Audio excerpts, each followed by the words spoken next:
Good evening. How is everybody? How you all doing tonight? So tonight we're going to be doing something a little bit different than our normal Friday night funsy stream where we're usually playing Star Citizen or some other crazy game that I've discovered or want to play more. So tonight we're going to be doing a little interview and I'm really excited. Been working on this one behind the scenes for a little while now. Immersed, how you doing? Skeet, how you doing? Jay, how you doing? How's everybody doing tonight? I hope you're all doing well tonight. So tonight, big interview. I'm super excited. And let me finish setting this up and we will be good to go.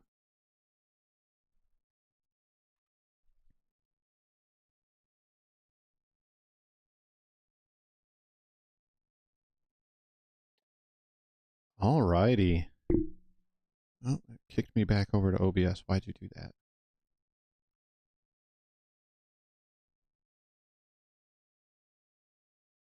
Hold on a second. My OBS died on me for some reason.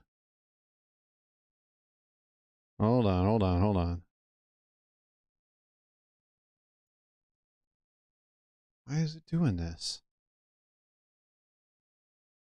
There we go. I got it.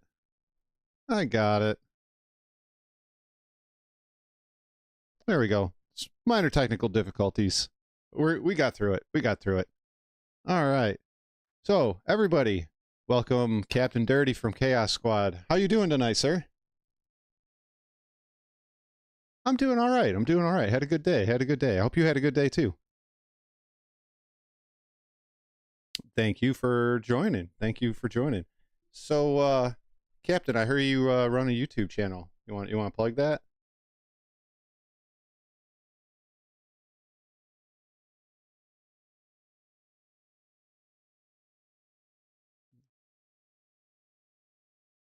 Awesome.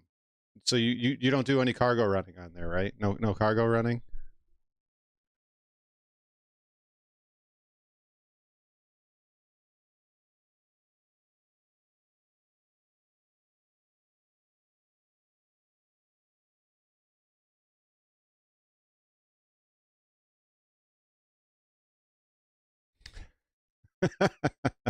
Awesome.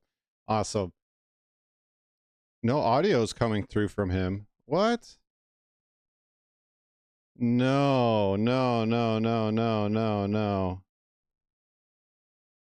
Oh, crap. Okay. Well, cut two? Cut two? Take two. Take two. All right. Sorry about that. So, can you introduce yourself again, please? I'm sorry. Yes, of course. Yo-ho, I am Captain Dirty, and I am the leader of Chaos Squad. Awesome. And where can they find you? I can be found at Chaos Squad on YouTube. Awesome. And no cargo running, just piracy, right? No mining. No. Like I just said, if you go back to the earliest videos on my channel, you'll find a little bit of PvP bounty hunting and a couple other little schemes that I was running. But no, we don't haul anything that isn't stolen on my channel. Awesome. That's good stuff, man. That's good stuff. So, how did you start on YouTube? Was it Star Citizen that got you involved, or was it just you wanted to do YouTube? Yeah, well, my first YouTube videos actually were like back in like 2015 maybe with a game called Frozen Synapse. I don't know if many people have heard about it. It was a very niche game that didn't really get a lot of views, and those just sat on my YouTube channel for years until I got into Star Citizen and decided that I wanted to, make a Star Citizen YouTube channel. Awesome. So it was the Star Citizen that got you in. Yeah, I felt like there would be enough for me to continually make new content with Star Citizen, both in terms of like just like pure gameplay and with its developing new features and all of that. There's always going to be something new down the line. So it seemed like a good game to cover for a YouTube channel. Awesome. So how did you find out and begin to play Star Citizen? I actually back in 2014. I forget exactly now how I heard about it. Might have been through a YouTube video or just some advertising, maybe word of mouth. I really can't recall anymore. It's been a while. Um, but yeah, checked out the website and I thought it was an amazing idea for a game. I figured at that point it was still quite a ways away, but I went ahead and I don't know, dropped $50 or something like that on a starter ship and checked in every once in a while with the project, but didn't really get into it as far as like playing it really until like 3 years ago. I dropped in occasionally for the hangar module and then 3.0, but only just to check out the progress really. So you've been there since it was just a hangar then, right? Yeah. I think before the hangars were a thing, actually. I pledged when it was just fucking pictures of ships online. Yeah. Wow. Yeah. Wow. Yeah, Yep. I've only been around for about a year and a couple of months now, so it's interesting. It's really interesting. The whole game, the whole development process, it's interesting. It's been a wild ride. Oh, yes it has. So, what was the biggest draw to the game when you first started? Yeah, so I do remember looking at the website and looking at, the different concepts for ships and what they were talking about would be possible in the game. And what really stood out to me, believe it or not, was piracy. I saw that I could be a pirate. I could pirate other players, and that would be a fully fledged and developed aspect of the game. And at that point, I pulled my wallet out and put down some money. So, it was always piracy from the start then. Definitely, definitely. I mean, I've always been interested in flight sim games. So I have a long history of playing flight sim games since, the F-16 simulator way back in the day. Um, so I liked that aspect of it, but as far as like what would be possible profession wise within the game, yeah, I always knew that piracy was going to be where I would be in the game.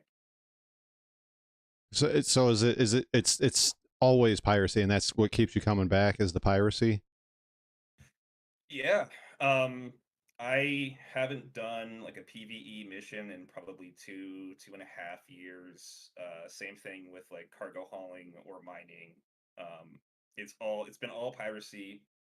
Uh, that's it. And like running the org as well is a big part of what I'm like, being part of you know, the org and just what I think we represent within Star Citizen. That is also a big draw for me. But yeah, it's all piracy all the time. All piracy all the time. Okay, interesting. Interesting. So at the lowest form, so it's player and personal interaction then that really keeps you coming back. Yes. I enjoy some like single player experience games, but for me gaming has always been even way back in like I was just thinking about earlier today, back in like Super Mario, you could do a one player versus two player mode, and I remember enjoying that more than the actual Mario game. And so since the start, it's always been for me about the challenge of playing against another intelligent human being, right? Like AI has always been limited in terms of you know what they can do and what they can bring to the table in terms of intelligence. And maybe we'll see that change real soon, but I don't know. I always think for me, it's going to be the thrill of that human interaction. Yeah, I think so too. I think so too. I think so too. So how did you form Chaos Squad? You want the long version or the short version?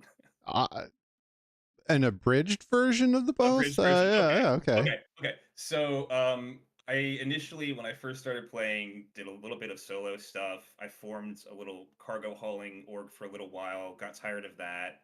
Joined a criminal org, quote unquote, org, and was enjoying that for a little while. This is pretty early on,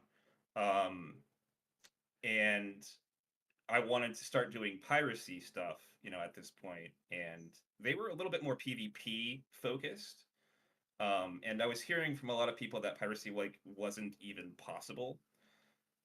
Even though like I was kind of seeing video evidence online on YouTube that showed me that it was possible currently within the game. And so I got with a few people and we started experimenting with some things.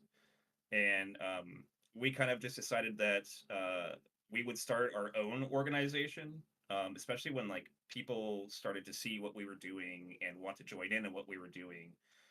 I was like, all right, well, I can't. I need to be. I need this needs to be its own thing. So we split off and we formed Chaos Squad. And yeah, that was like about 3 years ago. Yeah. Wow. So, oh wow. So you guys have been around for a long time. Yeah, we've been at it for quite a while. When we first really started experimenting, you couldn't even like the wallets weren't even a thing. You had to still use like escort beacons basically to like pay one another, and so like doing extortion back in those days was so complicated. But I think we managed it maybe once or twice. But a lot of ships just got blown up, or what we would do back in those days is we would take control of a ship, offer an extortion. Most of the time, that was not accepted, and so like we would just go set the self-destruct timer, leave the ship, and catch a good screenshot of the explosion as we're walking off into the sunset. Right? Yeah. Yeah. A lot of, I would assume a lot of combat logging and Yeah, alt F that happened foring. a lot too. That happened a lot too. But I'll tell you the first I remember the first ship that we stole was a Valkyrie, who was sitting out on I think Daymar, and we didn't even have to disable it. We just snuck up. The ramp was open. We boarded the ramp, shot the pilot, stole the ship, and it was the first time I'd ever flown a Valkyrie, right? And so like we're laughing and like, yeah, we did it, And I noticed that the nose is dipping down a little bit, and yeah, I definitely crashed that thing like 30 seconds after I stole it. But we had a great time. It was the best, Like, and those are the memories, like those types of memories, are a big part of what keeps me coming back to the game. Yeah. But little story time for me. I hang out with a guy named Starlord X a lot, like a lot. And one night, long story short, somebody stole our bunkers. There's a big long fight over the bunker, and one of their guys came to rescue them after like the fourth time of them coming back, and he had a Cuddy Black.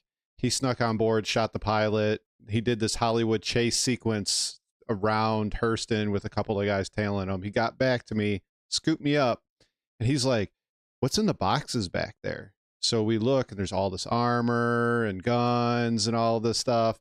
And he's like, "All right, I'm gonna take you by Everest. You get your freelancer max." He's like, "But I gotta dump you and run because we got crime stats now." So and I'm like, okay.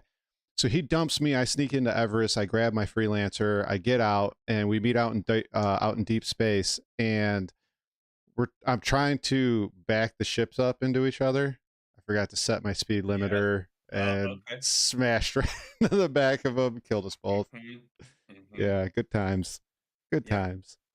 Yep. You never really know. Since one thing about doing piracy and stuff like that is, especially player versus player piracy, you never really know how it's going to shake out. A lot of times they follow a pretty similar course, but since you're dealing with another player, you never truly know how they're going to react and how it's going to play out. And a lot of times you find yourself in a situation that you weren't quite expecting, um, and you really have to sometimes like fight the adrenaline and just like be calm. How do we handle this without killing ourselves? We are playing Star Citizen after all, so Oh, the be adrenaline, careful. the adrenaline dump and the dopamine high afterwards is so good. It's Hmm. so good. It's addicting as hell. It's so good. So, how do you feel about the current state of the game as far as it relates to piracy? Mixed feelings, I'd say. The persistent enemy entity streaming has really been good for piracy. It's brought a lot of people back, and just to the game. And it's great to be able to physically pull somebody else's stuff off of their ship and put it onto ours and take it. That's awesome. That's something that we've all been waiting for. Yeah, those of us who've been around for a while, we've been waiting for that for a long time. Or it certainly felt like a long time. And so that's awesome, right? But I think it's still got such a long ways to go. And, some of my guys earlier today just popped a full C2, right? They managed to steal it clean. They've got, what is it, 696 boxes to move? Yeah, it's a lot of boxes. It's like, come on, I man. mean, Like, the hit may only be 5-10 minutes, but then you're spending 40 minutes moving all the boxes. yeah, with a solid crew, yeah, Mm-hmm. 40 minutes, but, sometimes that can be an hour. Um, if you're running into like if you're having to defend that, then it gets longer because you're probably losing people on the box hauling end of things to provide fighter cover. Mm-hmm. So it can just take such a long time. I really think we need ship-sized tractor beams to. I don't know. It'd be great if they. I don't know if they work quite like the Rock when it pulls in gems, right? But if you could just get the Caterpillar to pull boxes right up outside of the cargo bay so that a handheld tractor beam can pull them on, I think that would help a lot. And yeah, there's a lot of stuff that I could say, but I will say that this is a good time to do piracy. The servers are pretty stable.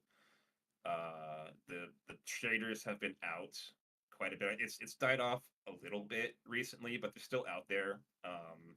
And just yeah, the thrill of capturing somebody else's ship and moving their cargo onto yours, and then going and selling it and making actually pretty good money off of it if you're stealing the right stuff. Mm-hmm. Yeah, it feels real good. Feels real good, and like compared to having to almost always resort on extortion tactics, not having to do that and go through that usually pointless exercise is awesome. So yeah, I think it's come a long ways, a really long ways since when I started, but I also think there's a pretty long ways for it to go still. Oh yeah, for sure. I think so too. I think so too. And like you said, you guys were waiting a long time. I mean, if you've been playing for 3 years, I mean, 3 years is a long time to wait for PES. It and then when we got it, I couldn't log into the game for like 2 months, and when I could, it was 30K for another month and a half. And so honestly, it was a real rocky start I to had that. the year. Yeah, I had that same start as well. 2 months Yeah, locked out, come back, and it's just 30K after 30K. Yeah, yeah. it was But yeah, was now that not fun. we're stable, it's a lot better. Yeah. Cool, cool. So is it, since we, you said you still has, it still has a long way to go. Is there stuff that you would like to see added for better piracy or easier piracy, or however you want to take that? Sure, yeah. I don't know if I really want easier piracy. Piracy is already, I think there's a pretty low bar of entry for piracy right now. With, just with like being able to soft death, and I think that's fine. Like, I don't think it's a bad thing, really. That it's not super difficult for people to get into it. It used to be you really had to have like 5 people, and if you didn't, there was no way you're shutting down their ship. If you can't shut down their ship, you can't. It's nowadays you can really pretty easily solo pirate, or like maybe even with 2 people do piracy. And so I think that's great, right? I don't think it needs to get easier, but I do think there's a lot of stuff that could be added that would improve it. I think that one of the biggest things would be to just be able to steal a ship outright, be able to fly that into wherever scrapyard, uh, wherever, and have somebody buy it, and potentially even buy it with the cargo on board would be very convenient and also awesome. Um, that'd be great. I'd love to see that. It'd give us incentive to kind of return to a more of a disabling based style of piracy instead of sort of like relying on the ability to soft and or hard death ships in order to get cargo. Um, I think if they're both available, it's good. You have one style that's not super difficult, and then maybe another style that promotes more teamwork, right, and coordination to be able to pull something like that off, to steal a ship completely intact. I think that would be great. The tractor beams I already mentioned, we need those. Um, I'd really like to see, they've been talking about on the Mantis having this sort of sophisticated radar system that tracks quantum traffic. Oh, That'd be great. Oh, you hadn't heard about that one? no, I did not hear about that. Yeah, yeah. I don't know if they still have it on the description of the Mantis, but back when I purchased mine, um, yeah, it talked about the ability to track where quantum travel was taking place within like your star system.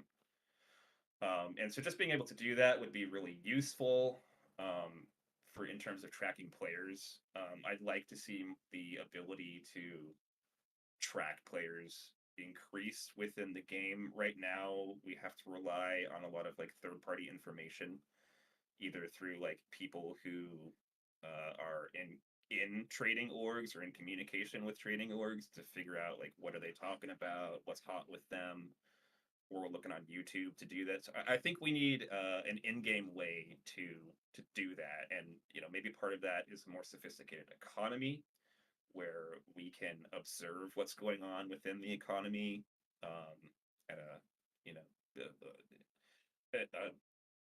with enough certainty to like kind of predict travel within it. Like, oh, this is the really expensive stuff. This is where people are going to be going. Let's go there and try and plan our routes. And we still do that kind of, but not much of that is happening organically within the game. It's happening through like outside sources. So I think that would be another way to improve it. Um, I think short-term goals, the zero G boarding in soft death ships is super jank, and like we need mag boots.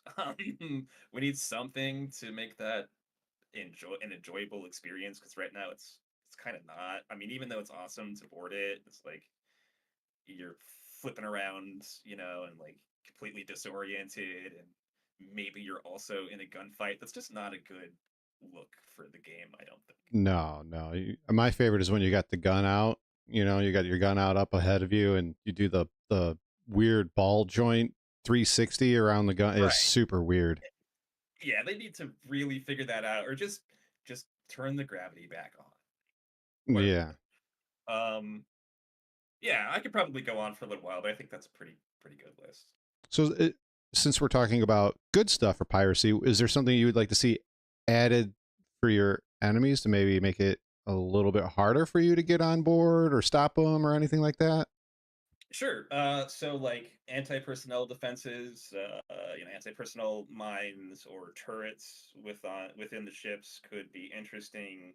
Um, it could be more interesting than like just apply damage to the door and the door opens. Like some kind of hacking. I don't know if it needs to be like a mini game, but maybe it's just a time limit, like what we've got now. It takes 20 seconds for the chip to hack through. Some of those kinds of things could make that gameplay more interesting. I think it would also be cool for us to have some counterplay, like maybe we can bring breaching charges, whatever that turns out to be. The fabled cutting torch. Well, the cutting torch is in and it works. It's just, why use it when like you could punch your way through a door quietly, and that's really the only reason to use the cutting torch. And punching your way through the door, believe it or not, is faster than the cutting torch. I don't think I've ever seen anybody use the cutting torch. Yeah. Yeah, it's there, but nobody uses it because there's really no point. If you're gonna board a ship, you want to do it quick, right? And so you just blast the door down with whatever gun you've got, you know. Um, so yeah, like a lot of that kind of stuff could be improved. I don't know. I think also the armistice zones have got to go. I think anti-air defenses need to go up at all of these locations of value. Maybe not every single location ever, but like a better way for um, cargo haulers to actually have protection in those zones. because the armistice zone is completely exploitable on both sides of the coin, and it happens all of the time. I see it all of the time. Half the time, you know, I am responding to people exploiting armistice zones. Like I think it's just completely bad for the game. Um, and so I really think that they need to go. And maybe that comes along with the reputation system. Like they've been talking about more long-term reputation. And so, if I'm identified as I do piracy all day, every day, those turrets should start opening fire as soon as I'm within range, right? I think that's all completely reasonable. And I think it's better for both sides, honestly, because it's going to make it a lot harder for me to line up a ram if that's something that I'm looking to do. Um, and if I come prepared to that situation, maybe I can bring some bombers or some heavy fighters or whatever to go ahead and take out those turrets. Like it just that would give so much more gameplay to the game while also providing protection for the traders. And yeah, I just think I don't understand why they haven't done this such a long time ago. Because they do for some points and then they don't for others. I don't understand it. Yeah, I don't get it either. I really don't. It's weird. It's really weird. Um, how do you feel about Star Citizen right now? Do you think it's in a good place? Yes, yes. It's I say that with such hesitation.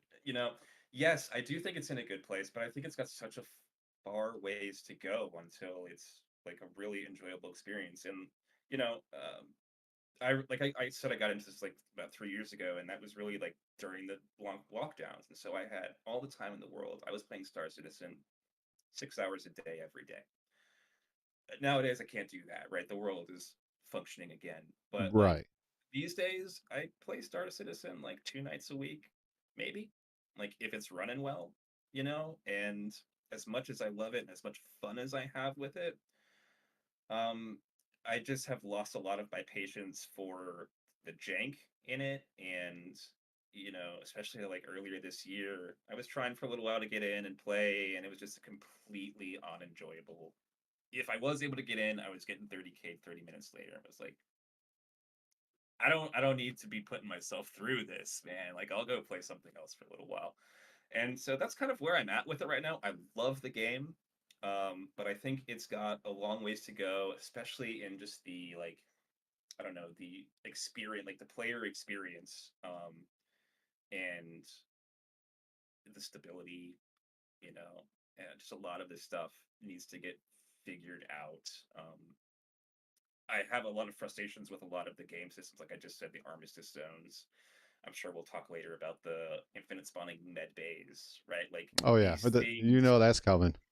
Yeah, I mean, like I have some pretty serious frustrations with some of these game systems and the way that um the company says on one hand, yes, come play our game, come do piracy, and then on the other hand, when you're trying to play the game and do the piracy, they say, oh no no no no no, not like that.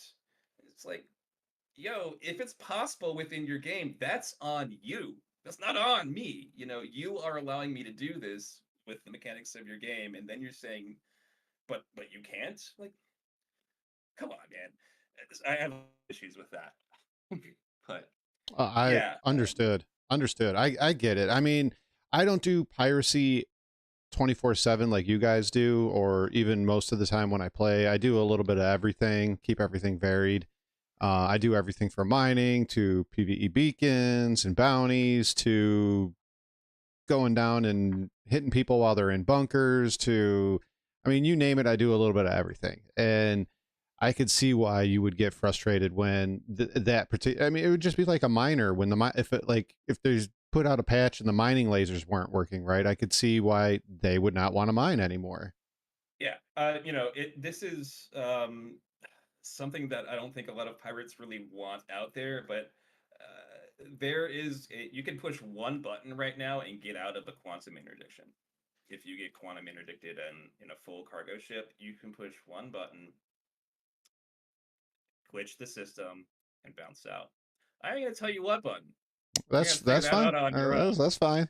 But yeah, like just stuff like that, man. It's like, yeah, this has been working for years, and now, and I understand it's the nature of the beast. We're playing a developing game. This stuff's gonna happen, but from the player experience, it's super frustrating.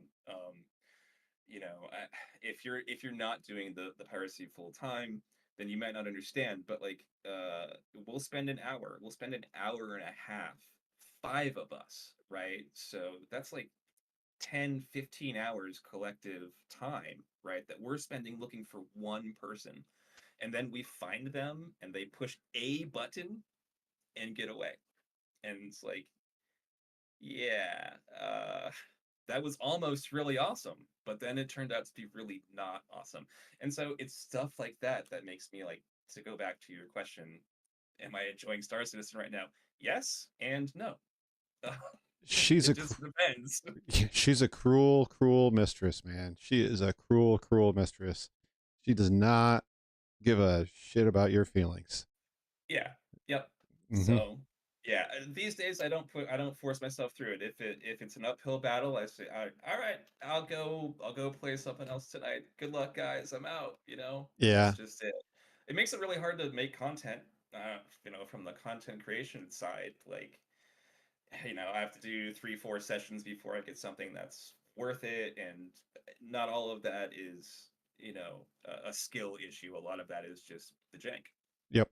Yeah. Marcus Wynn is in chat, and he kind of coined this phrase, Christ Roberts is always watching. And like when you start doing anything content related, a live stream, recording for a video, it doesn't matter. The worst of Star Citizen comes out. It's every time. You started. We had a hit going on. I don't know, last week, um, and we're offloading it, and now we're finding invisible players. Invisible players who start showing up and blowing up our ships, and it's like, all right, well, we were having fun, but let's just cut our losses at this point, guys. We're not going to win this fight, so let's just go. Yeah. We bounced servers and just started over again. And so, yeah, I love it, but I also hate it. Mm, very true. How about SitCon? You excited for SitCon? When's SitCon? It's like in October. It's like the first week of October, I think. I don't know. I don't really like get super hyped on Star Citizen. I kind of take like what they have, and I accept that, and I just try to work with that. So like truthfully, I don't even know what to expect out of CitizenCon. They don't really like do a good job of informing us. They keep it all very hush hush, right? And so like, what am I even excited about? They're gonna release a ship or two, and I don't know. I hope that they introduce some systems and mechanics that add to the game in a meaningful way, but like, I don't know what I'm even hoping for at this point, like, yeah, so I don't know. Maybe they'll surprise me and like put something cool out, and that'll be great. But like, I don't know. After like Pyro next year, Pyro next year, Pyro next year, it's like, just put put something out. Like, I don't need all the talk and the hype. Just deliver some mechanics and some gameplay experiences, and that's all I really need. So, So for me, yeah, this is my second sitcon, and I remember last year they had a lot more to say beforehand, and it seems like this time they've gone completely dark on what's yeah, happening. And then to add on to what you said, I'm only a year in, well, a year and a few months in, if you really want to get technical, but I've done my due diligence and watched other sitcoms and watched other people react to them and whatnot. And um,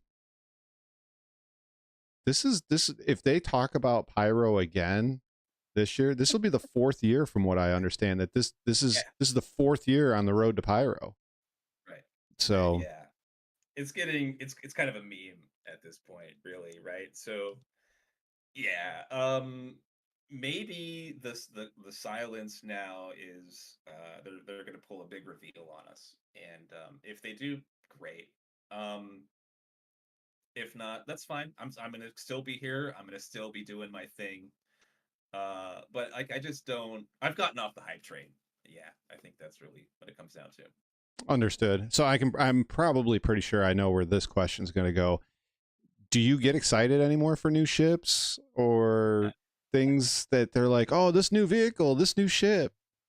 Yeah, sure. I mean, when they're introduced to the game, if they are like I said, was saying mechanically relevant to what we're doing, yeah. So like recently was persistent entity and the salvage mechanics. Those were great additions. The Vulture, I'm super stoked to have the Vulture in game. We just did a giveaway within the org. I just gave out a Vulture to one of our guys last month. And so, yeah, I'm really excited about that kind of stuff, right? But like the pie in the sky, whatever stuff, like I just don't just put it in the game and then I will be hyped for it. Like, yes, I want a Kraken. I've wanted a Kraken since I knew Krakens were a thing. But I mean, how many years like can I maintain this excitement for this thing? Yeah, like I still want it, but I'm just not that hyped about it anymore. And we've got the tools within the game now to really do what I want to do within what they've provided for us. And so there isn't like a big need for some other thing either.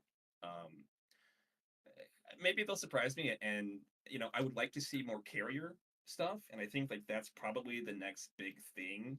Um, Especially if if pyro happens, I think that we will want slash need more carrier type crafts, and that will provide some more interesting gameplay.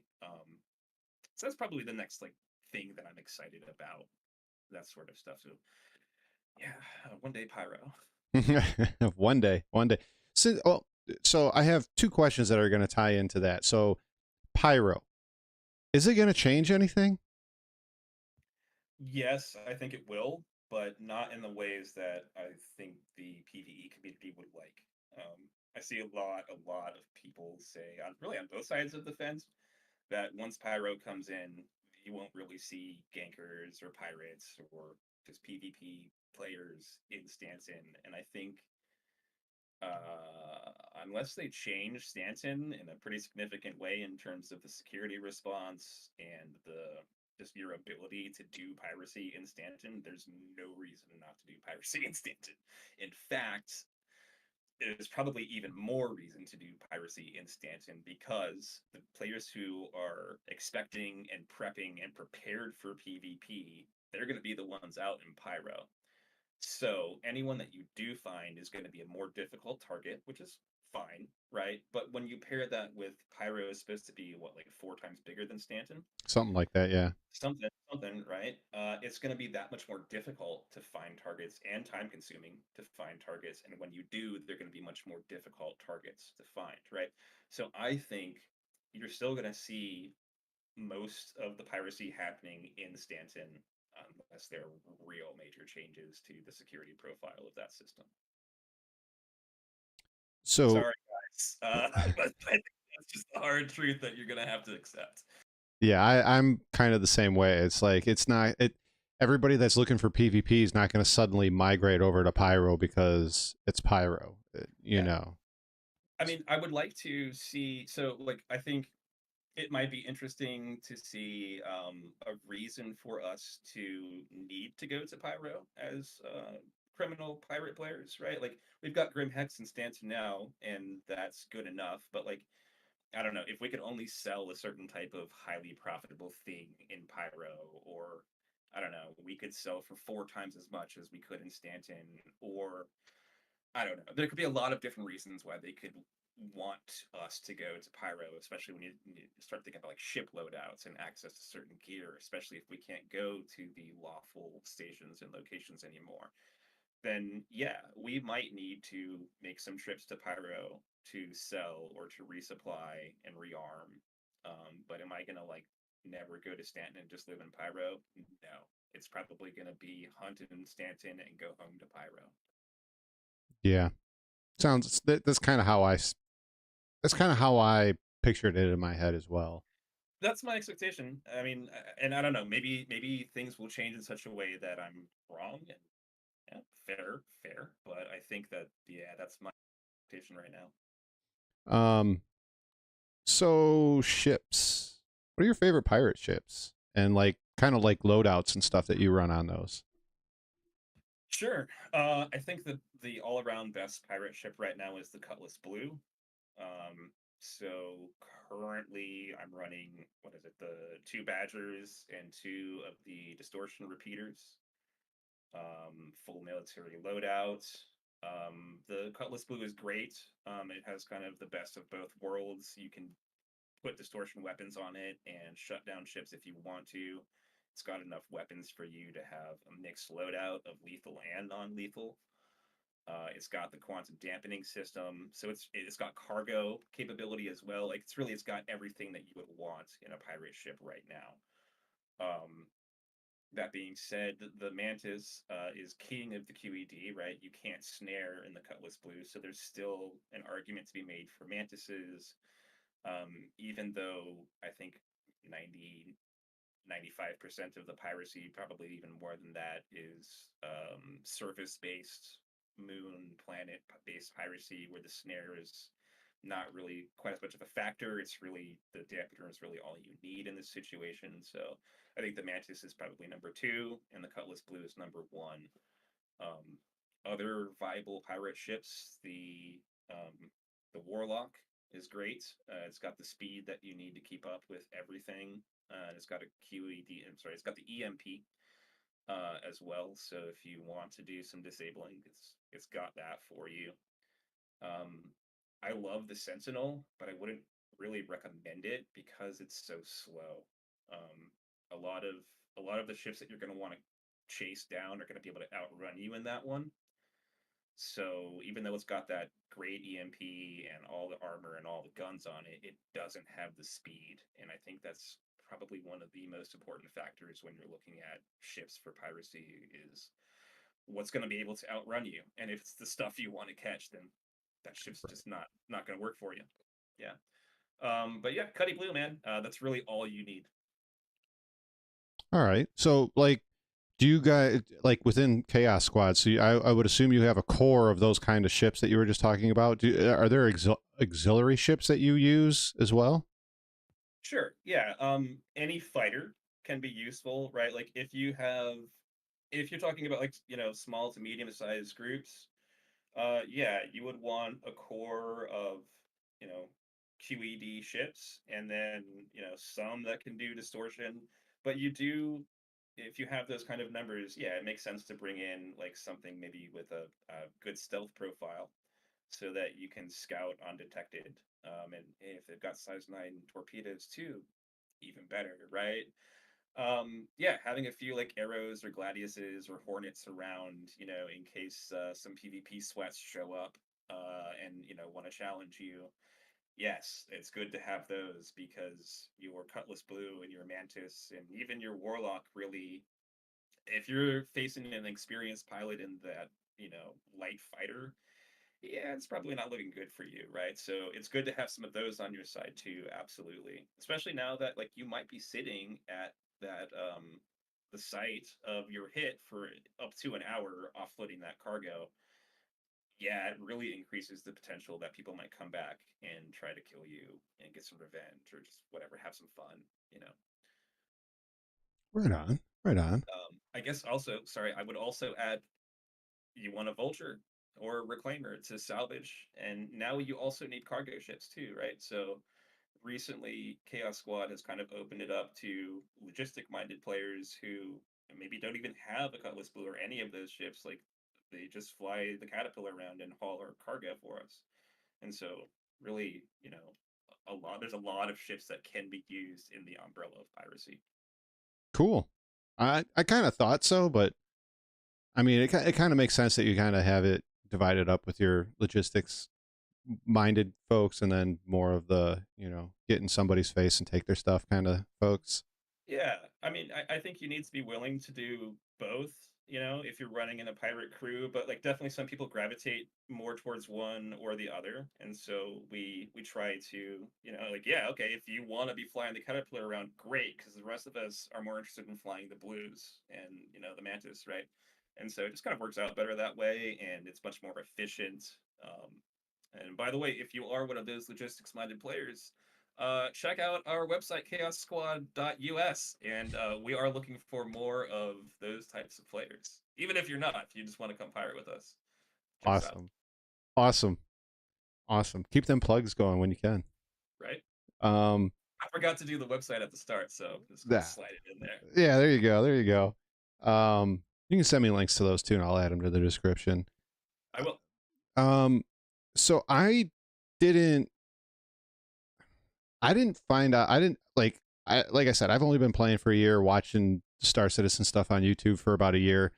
I didn't know about you guys, or didn't know about you and Chaos Squad until the whole Carrick incident.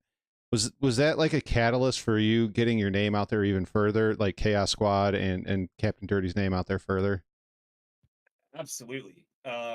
We had there'd been some buzz generated around us before that happened. 'Cause we'd been a thing for about 2 years before that whole thing happened, right? And yeah, people had been we'd made a name for ourselves, I think, but that really did kind of kick things off. Salty Mike is covering us, Agents Letty is covering us, Ollie is covering us. Like, all of a sudden, these mainstream content creators are talking about our gameplay, you know. And honestly, actually, a lot of people confuse us for Mongrel Squad. They'll say, "Oh man, that Mongrel Squad guy in the med bay." I'm like, Actually, that was me." So like, yes, it did really blow up the channel. I think we got like 150 subscribers within full weeks, which is like huge for the rate of growth that I was used to. And we were really close to the 1,000 subscriber mark, right? So it kind of pushed us over that line. And yeah, it's been great for the channel. Since that happened, we've had a lot more viewership, and just the numbers have gone up. And so I guess thanks, CIG, for that. I couldn't have done it without you guys. Appreciate you. That was great. That's great. So for those, I'm pretty sure all my viewers know, and all your viewers that would be coming over here know. But in case somebody that doesn't know, what happened? What is the Carrick incident? Who is the Carrick Karen? Okay, so Carrick Karen, or I like to refer to them as Carrick Chad now, is a player named Dradmere. And uh, Dradmere was flying around in a Carrick, and we boarded his Carrick and killed him and stole it. And we flew the Carrick out to dead space, and the Carrick was empty. It didn't have any cargo on it, but we already knew at this point that we could salvage that hull for 1,000,000 credits, and we had a team ready to go. Like, so our plan was to fly it out to deep space, have our salvage crew, do their work, and that's how we were gonna like make our money on this piracy hit. And I had just finished parking it up in dead space, and I'm actually in the process of leaving the ship when, out of the corner of my eye, I see somebody else leaving the med bay on the ship. And I was like, "Hey, is anybody else here with me?" Because I'm pretty sure it was just me on the ship. And nope, nobody. And then I see that dude pull a gun out. I'm like, "Oh shit!" And so he actually unloads a clip on me. He did. I don't think he hit me. And I was like, "Oh shit, it's on now." So I pull my gun out, I shoot him, down him, and then I know, okay, he's just respawned in the med bay, so I know that he'll be coming back. And so a couple other of my crew get on board the ship at this point, and we just start holding down the med bay.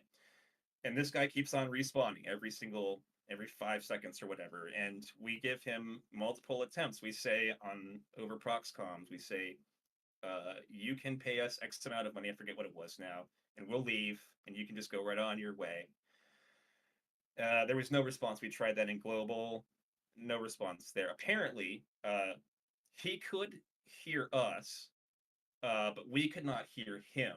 And this entire time, he's like, F you, stupid, sweaty pirates, you're not taking my ship without a fight, and like he's having a great old time apparently. But we don't know this, right? So, anyways, we kill him, I don't even know, 30, 40, 50 times while our salvage team is chewing this hole up. And, just for like shits and giggles, we don't kill him every single time in the med base. Sometimes we let him come out and run down the hall before we kill him. Anyways, we're stacking bodies up in this med bay. You all have seen the screenshot now. It's a Oh, med bay full of bodies, right? We're having a great time, and it's not like we're doing this, in case you're wondering, this isn't the point of what we're doing, right? Like, this is a byproduct of a busted game mechanic. Like, I would rather not sit there and shoot this unarmed dude 50 times over the course of half an hour because there's no way for me to prevent him from doing what he's doing. And if I ignore him, he's going to take control of the ship and self destruct it or ram it into our reclaimer or just fly it away. We lose. And I'm not willing to just do that, right? And so we keep murdering this dude. And this dude's not giving up either. He's like, no, I'm going to fight to the end. And, eventually the desync got so bad. I'm out of ammo. I'm getting kind of bored. I'm like, all right, guys, you got ammo. I'm gonna go into the next room, and like, I get up and grab a slice of pizza, and I'm just sitting there eating some pizza. And the next thing I know, like, he desyncs right behind me and incaps me and kills me. And I'm like, all right, well, I'm out, guys. Good luck. I'll catch you all later.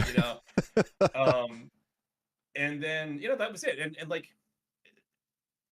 those kind of incidents happen, right? Where like people spawn in the medbay and you want to control it and give them an opportunity to pay an extortion. Uh, that sort of thing happens, and we've done this a number of times in the past. So I didn't really think much of it. And I woke up the next day, and one of my org mates is like, "Yo, check out this Reddit post I made," and it's that picture that everybody's thinking about right now, and it's blown up. It's top of Star Citizen subreddit. Everybody is fucking pissed. And then like 2 to 3 hours later, I just showed up to work. I'm going through my normal day, and I get an email from CIG support, and they're like, "Yo, you need to chill out, or we're gonna ban you, or whatever." And I'm like, "Is this about the Carrick thing?" And they're like, "Yeah, end of story." And then they close the ticket. And I'm like,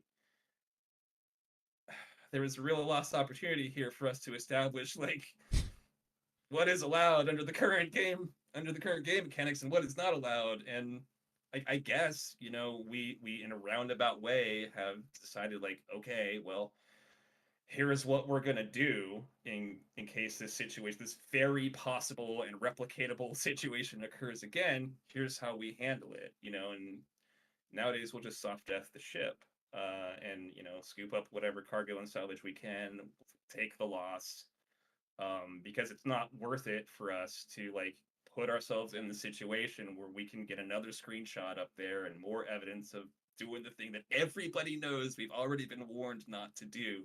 right.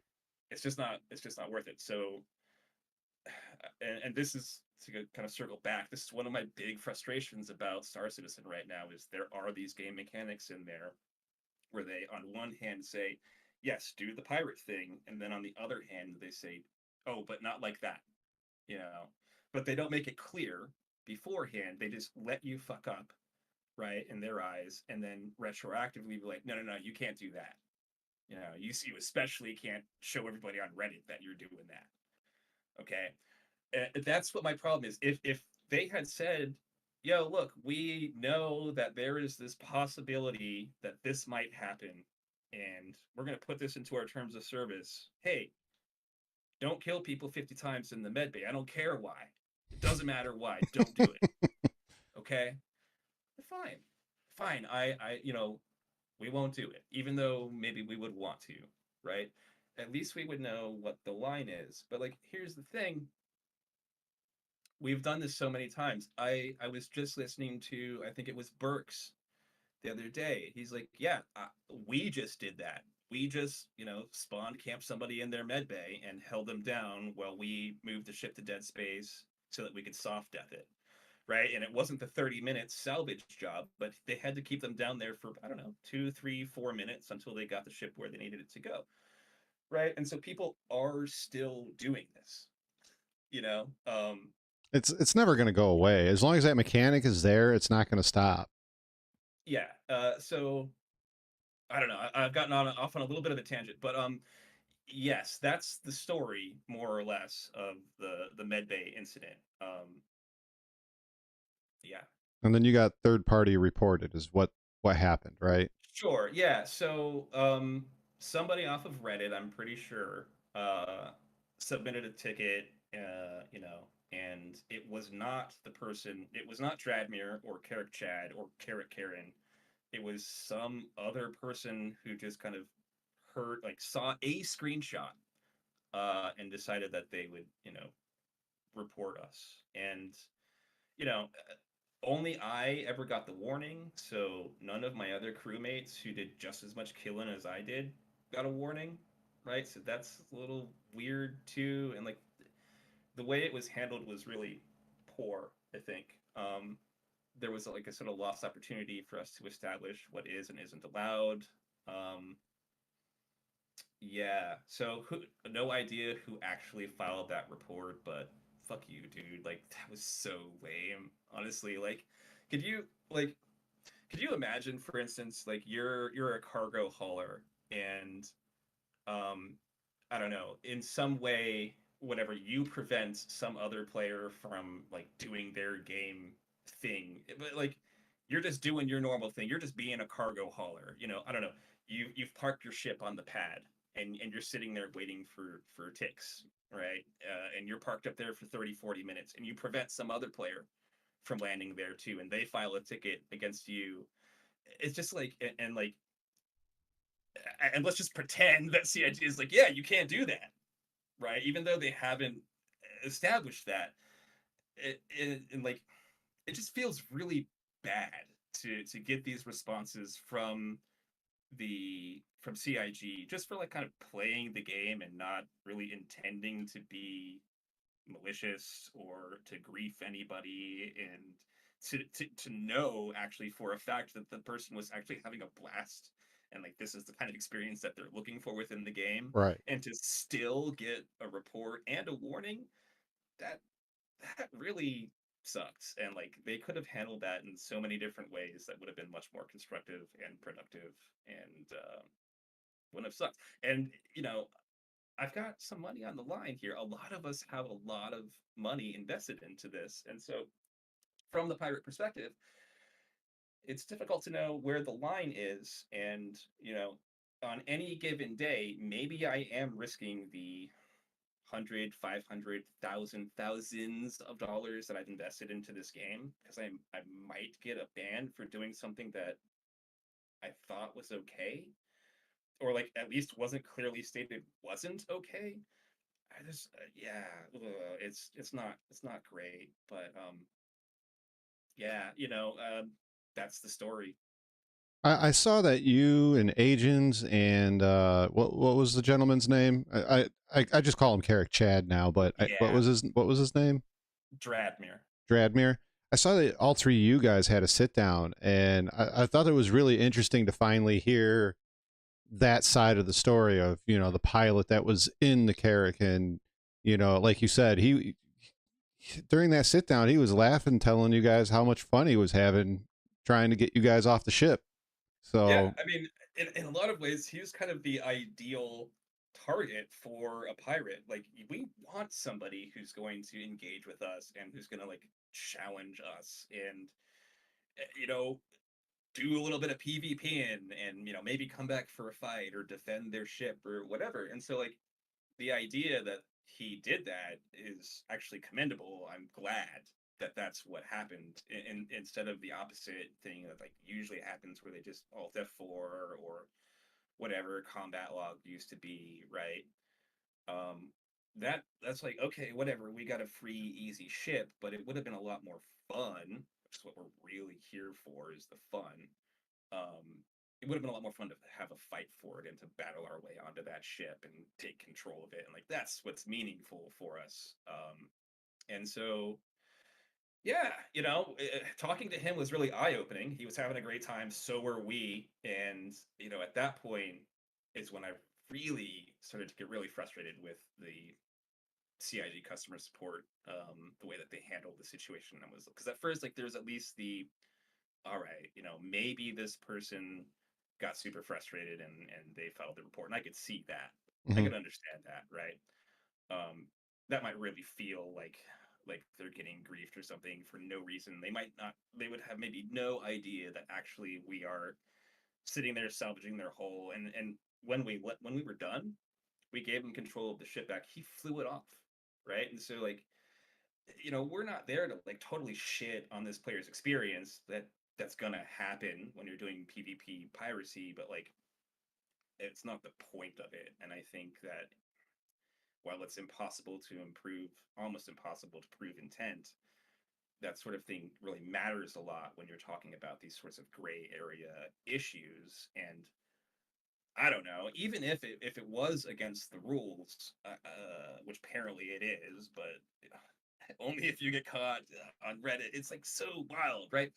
But like if they had just made it clear, and handled it in a little bit more of a professional way, it would have gone a long ways for me to, you know, honestly feel good about playing this game and creating content about this game, So, yeah, that was a bit of a blow, honestly. Like, you may have noticed I took a break from making videos for like 3 months after that Yeah, whole thing happened.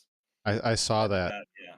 I Yeah, saw part of that. that was just like the thrill was gone, man. I was like, I wasn't waking up anymore thinking like, oh yeah, I got this great footage I want to go cut. I just let it sit. And I was like, it sucked because I just hit my goal of 1,000 subscribers. So I was stoked about that. But at the same time, I'm like coming back to play this game. I'm just like, man, fuck this. Like it was so broken also at that period too. That definitely contributed. But I, I have a yeah. before I ask my next question. I have first of all statement. Whoever reported Captain Dirty, not cool, man. Like let if let the person that is in that situation do the reporting. Just because a screenshot hurt your feelings, let that party do the reporting. It's just leave it be. It's none of your Yeah, business. that was pretty lame. I think that would be putting it mildly. Yeah, it's none of your business. Secondly, me and I brought his name up before, Star Lord. We sat around for many hours in the weeks following that, discussing how could you make an in-game thing to discourage that or make that make that not a thing anymore. And one of the ideas that he and I kind of bounced off of each other was, what if you put a tiger claw in the damn bed and disabled it, or Yeah, something like that? part of the frustration for me was I remember a time actually when I could, as the not owner of that carrick, go up to the med bay and clear the med bay. That actually was a function within the game, but it's gone now. I can no longer do that. And so like it was like, yeah, if you had just left this in a state that made sense for a PvP sandbox game, none of this would have happened. But instead, I don't even know why. I have no idea why anybody can't just clear the med bay. Probably because a bunch of Care Bears complained would be my number one guess. But that's where it's at right now. And yes, if there was some other way, some mechanic that limited the spawns or allowed us to hack it or even just shoot it, like anything. Currently, um, you know, what happens now, and I don't think that this was the case when the Carrick Chad thing happened. But now, if you soft death the ship, the medbay no longer works. So, okay, yeah, you can do that. You're gonna lose over half of your salvage value and probably half of the cargo on the ship too. But yeah, that's your option now, as far as like in-game mechanics go if you're dealing with that situation. Yeah, a Tiger Claw would be cool. Something, anything, Yeah. would be great, But like instead, it's 8 months. It's been 8 months now, and there's like okay, it's shut off during soft test, and we've got that, and I'm not going to ask for anything more at this point. Like, they're going to put it in when they're ready to put it in, and hopefully, they're at least. Honestly, I don't know how they couldn't have foreseen this as a problem, because I foresaw this as a problem before it happened. I was already saying like, yeah, this is a poorly designed mechanic within the game, and there's no reason why it needs to be this way. In fact, it should not be this way. There's no other game where you can put spawns in the game world and not have other players destroy them. I mean, Rust, Squad, Battlefield, all of those games allow you to spawn in the map, but all of those games also allow other players to destroy those if they want to prevent you from spawning there. Hmm. And the fact that that's not possible in Star Citizen is such an egregious oversight that it fucking pisses me off if I really think about it, dude. I'm getting angry right now. Okay, so you did say it affected you personally on a negative level because you didn't want to make content. It Yeah. hurt because you have literally half the SC community wants your head on a pike at this point. Did it affect the rest of Chaos Squad in a negative manner? Um, I don't know. I think in some ways, yes. Like now we're all suddenly finding like first of all, the guy who posted that screenshot felt terrible that like his actions kind of resulted in me getting a ban warning, and I didn't get banned. I got a warning that if I kept doing this I might get banned. So he felt bad about the situation. The rest of us are like, yeah, we spent hours too. Like, well, fuck, what do we do now? CIG is not telling us how we need to handle this situation. They're just saying, no, don't do this thing that's completely possible within our game. You got to figure something else out. And like, we're like, well, okay, if we do this, is that going to be acceptable? I don't know. What about this other thing? Well, maybe. Does that even work? I don't know. Let's go test that. And like, we spent a lot of time trying to figure out what we were going to do. Um, I think in some ways, though, like, it was helpful for the org. We've seen a lot of growth post that incident. It put us on the map in a lot of ways. We saw a boost in membership. Um, so it was a little bit of a double-edged sword as far as that goes. I don't think it personally affected very many of the other guys too much, but yeah, for me, yeah, it really did kind of leave a bit of sour taste in my mouth. So, two-part question: did CIG ever take back that hand slap, and has anybody else levied false reports against you or the No, org? sure, yeah. So, no, I have not heard back from CIG since the end of that whole thing. I did actually do one more support ticket, looking for clarification, that sort of thing. It was never, they didn't even respond to that one. Um, so, like, I don't know. It was a messy, messy customer service response situation. That, yeah, they said no. That's the end of story. No discussion. No clarification. Just no. Do something else that we maybe won't ban you for. I don't know. So yeah, but the other part of that, yes, I'm sure other people have filed reports against me. I know for a fact that I have evidence in chat that other people have filed reports against other org mates. And a lot of times that's an empty threat, I think, when you see that pop up. But sometimes it's not, and you don't really have a way to know which Hmm. is which. So you have to assume like some of those folks are actually sending in reports. I mean, look, I've gotten death threats, believe it or not, for doing piracy. I've had people threaten to hack my accounts and my computer, and like, What? oh yeah, What? dude, yes, yes. I mean, people get so irrationally emotional about this video game that we all love and we all are spending lots of time and money on, but like at the same time, like for real, dude, like you're gonna send a death threat to me? Like, so yeah, I'm sure people have reported us. We've actually been in recent communication about that very thing, and I think that it is probably on the rise because piracy is on the rise, and a lot of content creators now are looking at piracy and giving people different suggestions that may or may not really be that great. Um, and nobody really knows what is or isn't allowed, other than like don't stream snipe, don't pad ram. Except like, can you define pad ram? Is it within the AZ? Is it on the pad? Is it near the pad? We don't know. From Nobody knows. now, this is my best shot. I did a little video on this a while ago. As a matter of fact, I think it was just a live stream that I did it in.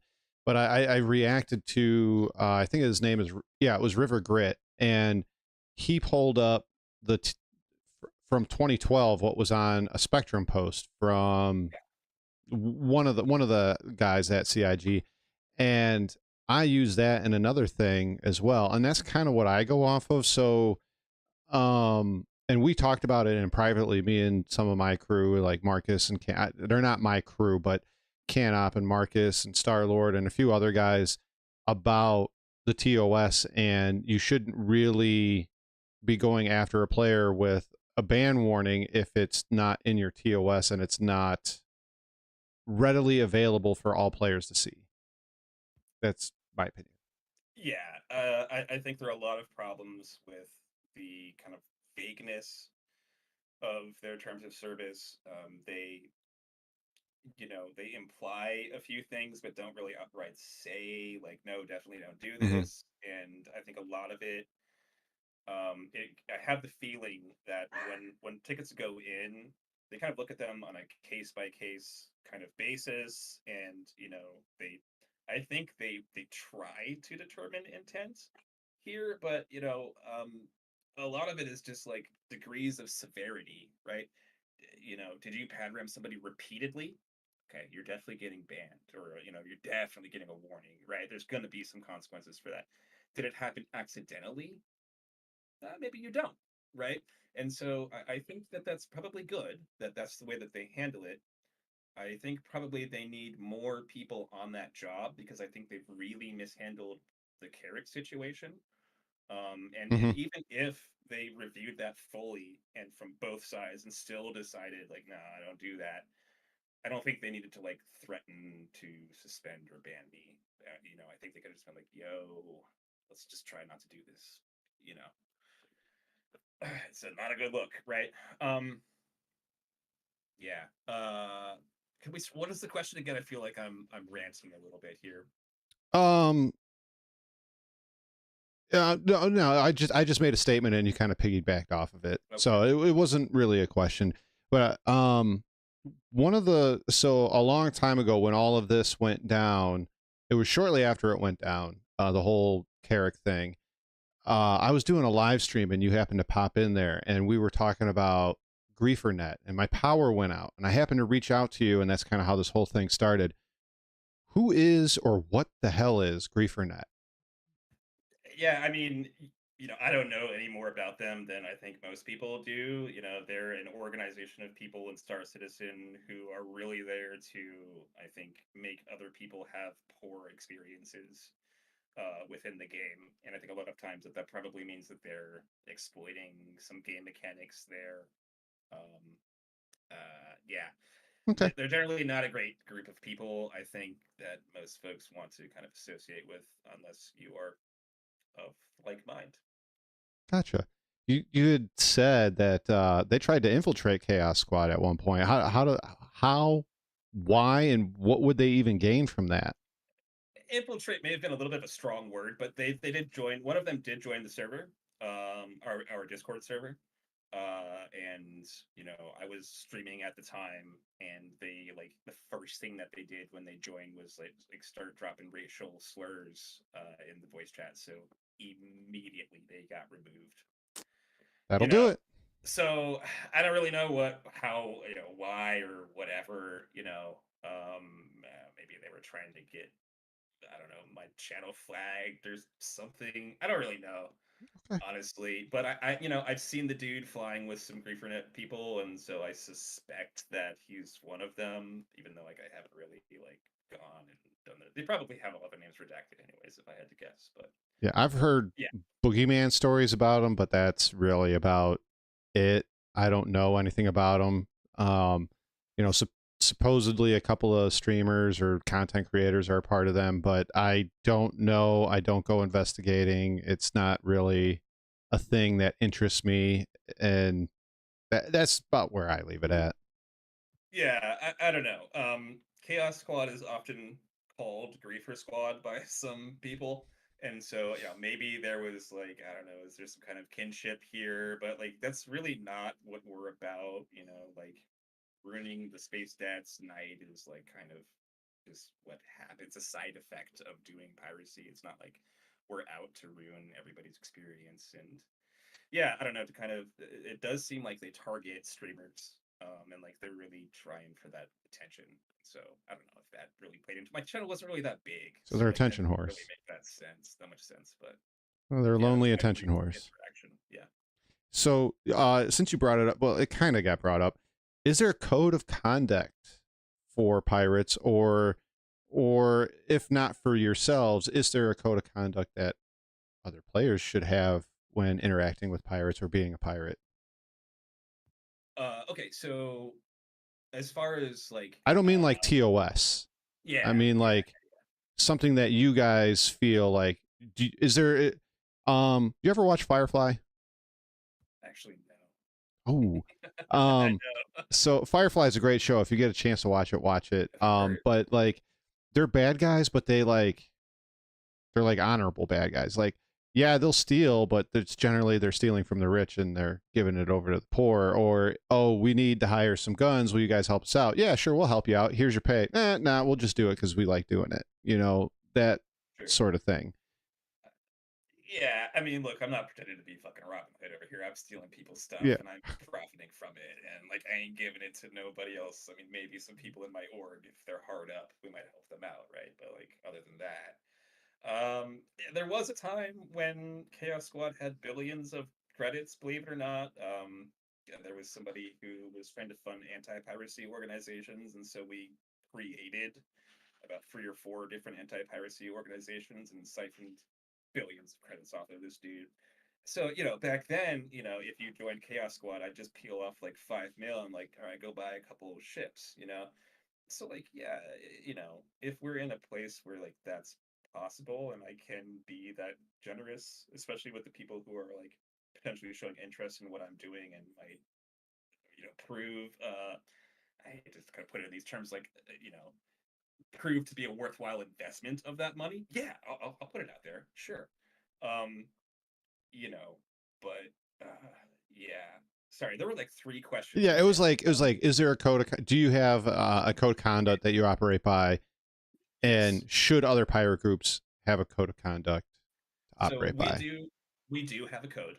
Um, it is mostly like it mostly has to do with like cover our ass kind of stuff. Like for instance, we're not trying to go into general chat and start dropping racial slurs and this sorts of thing. Like we're not that kind of group. We don't use what we would consider to be exploits to do what we do. um that sort of stuff, right? As far as like the sort of typical stuff that you think about with like pirate crews, yeah, part of that is like how we divide our profits. Part of that is like how we interact with each other within the org and with the outside world community. But there is part too. It's like, well, if we are in good faith negotiating with someone, parlay, right? Then we're gonna not use lethal force. right? And so like that's part of our code too. I would never though tell another pirate group like this is how you have to do it. Like I'm not the gatekeeper of Star Citizen piracy. Neither is Mongrel Squad. If you want to do piracy, the beautiful thing about piracy is you don't need to ask anybody else's fucking permission. You just do it however you want to do it, and congratulations, you're a pirate if you stole somebody else's stuff, especially if you made some money off of it, right? So yeah, I'm not going to tell other pirates that, don't do anything other than like don't get yourself banned, right? Like obviously, don't get yourself banned. If I had to kind of talk about the other side of the coin, would I suggest anything for people who are calling freight at this point? Yeah. Nowadays, it makes a lot of sense for you to reach out and try and pay us off before we blow your ship up or disable your ship and kill you. Like because if you have that C2 with nearly 700 boxes on it, it takes us so long to offload that cargo and then go sell it. It's much more efficient for us to cut a deal. And honestly, usually a pretty good deal for the cargo hauler and just let them fly on out of there. And we're actually starting to see much more of that recently than we ever did before. So if there is anything I would say, try and pay your way out if you suspect that you're about to get pirated. Reach out, be proactive, because a lot of pirates are just tired of that and have kind of given up on it at this point. But if you reach out to us, then that's a good sign. Um, the other thing would be to do if you're not interested in negotiating with pirates, I would look at the mechanics, the in-game mechanics that allow us to do what we do and understand them, because if you understand them, there are actually ways to get around a lot of what we're doing if you just again understand the mechanics. And so I've got a couple videos about that actually, but yeah, that's I think if there's any one rule I would say, yeah, try and reach out to us, because a lot of us will accept that extortion, and most of us understand that reputation is important and won't just like murder you afterwards, although I'm sure some people do. Yeah, I took part in a lot of ground operations because I didn't have a lot of people around. It's usually like me and one other person or me and two other people that are doing it. So we would go down and fish them out of bunkers and take all their stuff and whatever was in their vehicle or ship. But one thing that we tried not to do, and it's only happened a couple of times, was hitting the same person more than once in the same day or in the span of a couple of days. Sure, but even that though, like we've done that a few times too. As long as you're not going out of your way Yeah. to pursue that person, like for example, we were hunting on Ariel one night, and the same dude showed up 3 times, and we caught him every time. And he actually paid his way out each time and just kept on doing it. But even if he'd wanted to report us, there wouldn't have been anything. Like it was him coming to us and not the other way around. And I think that's the key distinction there. Like, of course, I think, because they don't exactly make it clear in the terms Right. of service, but that's my kind of understanding of it. So do you have any guides or tips on your channels for like beginner pirates or beginning pirate orgs to go and check out? Yeah, I do have some guides on my channel. How to steal a ship without getting a crime stat. You know, uh, Guides on quantum interdiction. Guides on escaping quantum interdiction. It's actually something that I'm starting to focus a little bit more on lately. Most of my content used to be more of like an entertainment kind of focused, and now I'm switching over to trying to do more of an educational spin on a lot of my content. So you'll probably be seeing a lot more of that in the near future. So can cargo haulers and miners learn something from that as well then? Absolutely. I would say even like the older stuff that's more focused on just like showing the gameplay, if you're really looking at like what we're doing, you can figure out the tactics that we're using. But yes, there are guides that are really focused, and like I break it down step by step. I have I have a slideshow set up to kind of really show you what's happening mechanically in the game. And yeah, because I do think there's this like mentality that if you're a cargo hauler and some pirates show up, there's nothing you can do. You're 100% screwed. You might as well just Alt F4. Like we see it a lot. We hear it a lot. And the truth is that that's actually not true. In a lot of situations, there's actually like easy I win buttons that are sitting right there for you to use. You just have to understand how the game is actually played. But there's so much emotion tied up in it, and it's always this like emotional and or egotistical response and panic and adrenaline and all of these things mixed together. And so most of the time players just don't know how to handle that situation, and so they fall into any one of the traps that we have set up for them, when if they just understood, they could have just zipped away. Yep. Yep. I think a lot of it comes down to that a lot of them don't pay attention.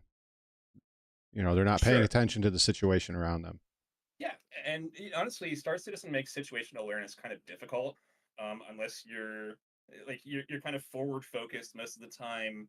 The radar is kind of lacking. I think it's hard to distinguish, especially for us. We're running a dozen, half dozen ships where there's six dots on your screen. Which one is not friendly? You have no way to really know. Like situational awareness is difficult, especially if you're a trader sitting at a trade terminal in a build. Not even, you're not even on your ship. There's no way. Like the only way for you to know that we're there is if you hear our engines or see our shadow outside the window. You know, so like that's really tough for a lot of players.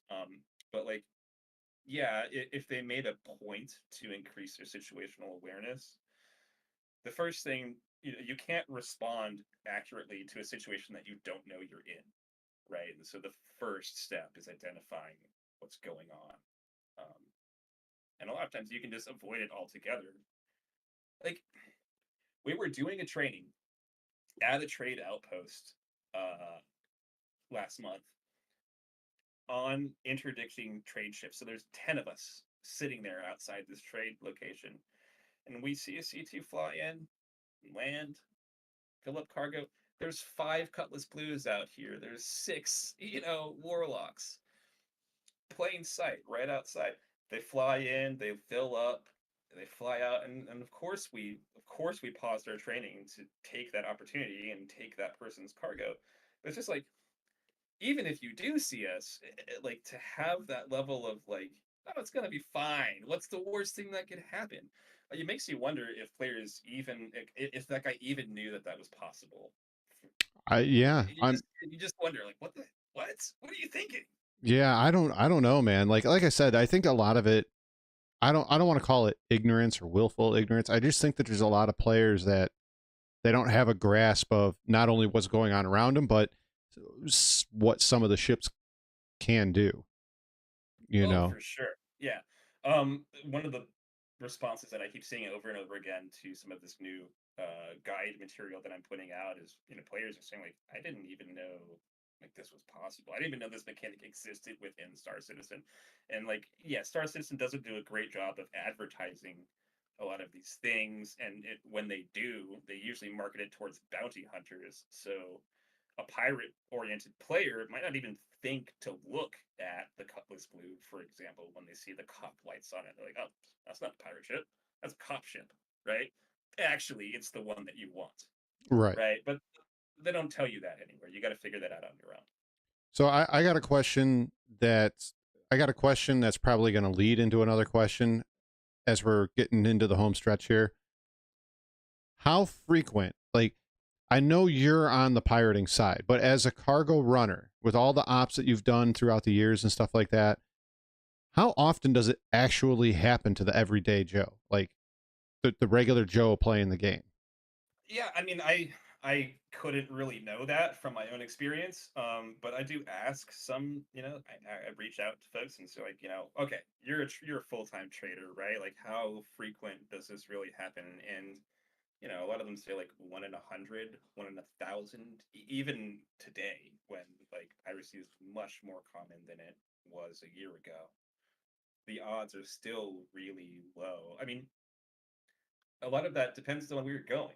right? And so everybody knows the gold rush and the barrel rush is on right now. And if you want to make the quick bucks, that's where you go. And of course, all the pirates know that too. And so that's where we all are, right? And so it's totally possible for you to do 1,000,000 runs. Just go run the mid-level stuff, you know? Leave the gold and the barrel to the people who are willing to risk getting pirated. You could run 20,000 runs and probably never run into a pirate if you're trading titanium right now. We're just not interested for the most part. I mean, maybe randomly, but the odds are so low. It really, yeah. I don't really. I have a hard time understanding some of the more extreme responses that we get from the community out there. It's like, come on, man. Like, I've I know you're not running 5 runs in a row and getting hit 5 times in a row. That's not happening, man. You know, I do understand that they could spend a week saving up the money to fill up that C2 and then lose that all in one hit. Like, yep, that's real. That happens for yeah. sure. And I, that sucks for you guys. But I mean, you took that risk. I mean, I hope knew that piracy existed within the game. And so you kind of took that risk on when you took that risk on. so I've talked to Star Streams, Space Shorts, and a few of the guys in their discords that run cargo and mine. That's all they do. All they do all day, every day. And most of them, when I've asked in the discords or on the live streams, most of them will say, only been hit once in 2 years of playing, twice in 2 years of playing. Now that there has been a few guys that have said, "Oh, I've been hit 3 times this month," but same thing. He will tell you, "I was kind of looking for it because I went here and did this thing." Yeah, and it's no secret. Actually, something that's kind of interesting that we're seeing more recently is people who are going out to these places with the intention of getting pirated, and in whatever way, shape, or form, trying to fight back. And that doesn't usually seem to work out very well for most of them. But it is an interesting development that we definitely are seeing. Mhm. Um, so since we've been talking about this, the haulers and the pirating and whatnot, can we have a successful Star Citizen without PvP and pirating? It depends who you ask, right? It's a really subjective question, right? Mm-hmm. Um, if you ask me, like, yeah, I signed up at the start, and like I knew what I was getting into when I signed up. I signed up for a game that was an open world sandbox PvP game, um, and so that's yeah. For me, yes, you could ruin the game for me. Absolutely. But for another group of players out there who would like PvP to be completely gone or like so rare that it's not even a concern, um, you could make the game for them. I But I mean, I feel the game will not be successful without some sort of risk other than AI. I just I don't see it becoming I just don't see it as a successful thing. But then again, this is also coming from a guy that I heard. So I got into it because of a friend at work, and he brought me into it, and he brought up Chris Roberts, and I've played almost all of his games, so I kind of knew what I was getting into. But one of the first commercials, as I started learning about Star Citizen, one of the first commercials I ever saw was, I think it was a commercial for the Cuddy Blue. Well, the Cuddy Blue was in the commercial, and it even throws up there Bounty Hunter and then Outlaw. So yeah, it's there. They do advertise it. It's just whether or not you choose to look at it, I guess. yeah, I think there's definitely a willful ignorance kind of going on, or people who really want to push the game in a certain direction that it was never really advertised in. And I think my feeling on it is there's going to be a lot of people who are really disappointed with the final product whenever that happens. Yeah, I think so too. If it happens, Right. if it happens. So, do you think that do you think cargo needs more work for pirating to succeed as well? Yeah, I mean, anytime that they do an improvement to cargo, it's also an improvement to piracy. Pretty much. I mean, I think as those systems develop, piracy will become a little bit more interesting and dynamic than what it currently is. Currently, you find the hotspot and you just chill there until the next meta pops up in the trade world, and then you go there. And yeah, I mean, that would still happen, I think, in a more complicated and fleshed out economy. But I think it would just be more dynamic and, coming from the game in a way that felt a little bit better than what we're seeing right now, which is kind of, oh yeah, look at that. There's a bug now, and you can trade a bunch of drugs here. So Oh, we're just gonna go do that. And that was the best time in Star Citizen by yeah, far. I mean, those things are great, and it's fun to follow those trends. And as a pirate, like you have to keep a pulse on that because you're so much more likely to find targets in those places. But I just think, yeah, when they do things like having NPCs or robots or conveyor belts or whatever it's going to be, that's going to be actually physically putting the cargo into those ships.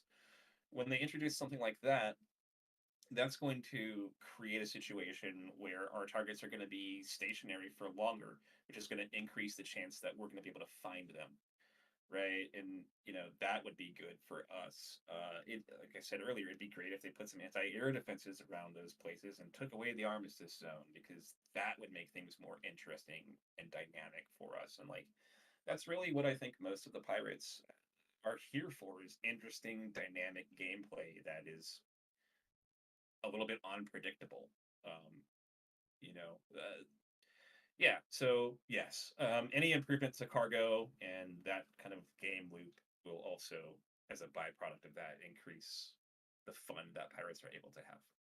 So I would assume a live economy would also help with that as well too. Not the economy that we have now, but like an actual live economy within the game. Yeah, I was listening to Space Tomato put out something today about the economy, and it was kind of fun to like go back and look at when they're first talking about the quanta system, and oh, we're going to put 1,000 AI into this system, and we're just going to watch as they go and they move this from point A to point B. And I actually come from a game, I spent a lot of time playing what is it? Train oh geez, what's the name of this train game? Uh Transport Fever. Um Fun, really fun, like management style simulation game, right? Where you have this economy and you move the bits around, and then the bits get turned into other bits, and you move them somewhere else and they get sold.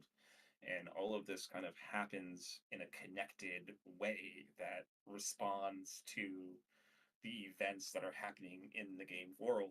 And yes, absolutely. Like all this stuff has been talked about and promised within Star Citizen, and yeah, it'll be great when it happens. They make incremental progress towards that. They added the system where certain commodities are just selling for more than average, and you can go check that. And yeah, sometimes like we'll look at it and like maybe a trader is also looking at that and going to go take advantage of that, but I don't know. Most of the time, we just go to the hotspot, whatever the hotspot is, and that's where we really find the action. So it doesn't like that doesn't seem to have made an effect meaningfully on the way that we play the game currently. But I do believe that when they get more fleshed out, they will. So this is a very loaded question. Some people in chat won't like this question. Who's going to do it first? Will it be the Care Bears or the Pirates that push this game to failure if it does go that route? Yeah, I read that one yesterday. That still kind of cracks me up a little bit. Um, I honestly, I think it's going to be the griefers. Actually, like if Star Citizen dies, it's going to be because people are like if you look at World of Warcraft right now as an example, right? What's the main complaints that I see people making about World of Warcraft? It's the level of bots that are in the game, gold farming, right, and then destroying the economy. That's the sort of stuff that I think will really screw Star Citizen over in the future, because so much of it depends on this quanta economy that they've set up to like make these systems make sense and work. If you've got people who are exploiting the game on that massive of a scale, it's going to throw the entire thing off, right? And so I think that that's probably got the most potential to really like screw up Star Citizen. And not even getting into like the negative player experiences of like really being targeted and griefed and harassed. And I'm not talking about like one play session. I'm talking about like over a week or a month, right? Like that's the stuff that really pushes players away. And I've already seen that in Star Citizen. Like that stuff happens, people going into other people's Discord servers and like getting into their groups and like, using these sorts of methods to like ruin the experience of other players, to stream snipe other players.